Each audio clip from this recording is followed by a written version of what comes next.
কি জানেন তো একটা কথা, ছোট বাচ্চা যখন বাবা মার কাছে থাকে আর সেই বাবা মা যখন বাচ্চাদের ছোট ছোট আবদারগুলো পূরণ করতে পারে না, তখন কিন্তু মনে হয় পৃথিবীতে সবচেয়ে ওই হতভাগা বাবা মা ওরাই, যারা সন্তানের আবদার পূরণ করতে পারে না।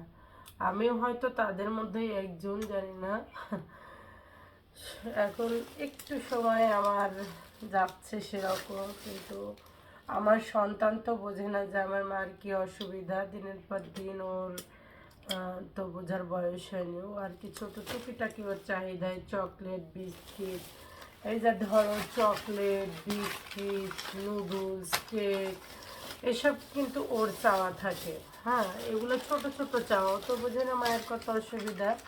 এই যে এগুলা, এই ছোট ছোট চাওয়াগুলো যদি না পূর্ণ করা যায়, দিন শেষে মনে হয় পৃথিবীটা আমাদের চেয়ে বা আমার চেয়ে হতভাগী মা আর হয়তো দুনিয়াতে নেই।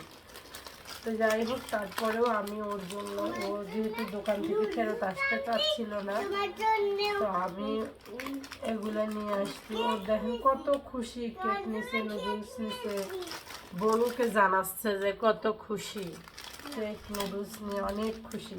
তুমি অনেক খুশি হয়েছো আব্বু? অনেক খুশি? কি খাচ্ছ এটা? লাড্ডু চকলেট? কে নিয়ে দিছে? মানুষ নিয়ে দিছে। আমি তোমার মানুষ হই তো হচ্ছে, দেখো তোমরা ছোট মানুষের আসলে আম্মু হই। ছোটদের আবেগ অনুভূতি নিয়ে আসলে আমরা এক শ্রেণীর পিতা মাতা আছি, আমরা এখন বিভিন্ন জায়গায় জব করি। এই যে নানা নানির কাছে বাচ্চা ফেলে রেখে যে আমরা জব করি, এটা কি ঠিক? আসলেই ঠিক নয়। তারপরে কি করব? অর্থ অনর্থের মূল। হ্যাঁ, অর্থ না থাকলে কোনো কিছুই হয় না, সমাজেও দাম পাওয়া যায় না, কোনো কিছুতেই আসলে সাকসেসফুলি হওয়া যায় না। নিজের আত্মীয় স্বজন বলো, পাড়া প্রতিবেশী বলো, বাবা মা বলো, ভাই বোন বলো, শ্বশুর শাশুড়ি বলো, স্বামী বলো, অর্থ না থাকলে আসলে কেউ কাউকে ভালোবাসে না, দাম দেয় না। অর্থই নাকি মানুষের কাছে অনর্থের মূল হয়ে দাঁড়িয়েছে। তো যাই হোক, সেই সব আমি আর অত দূর কথা বেড়াতে চাচ্ছি না। ও আমার পরিস্থিতি বুঝতেও পারতেছে না।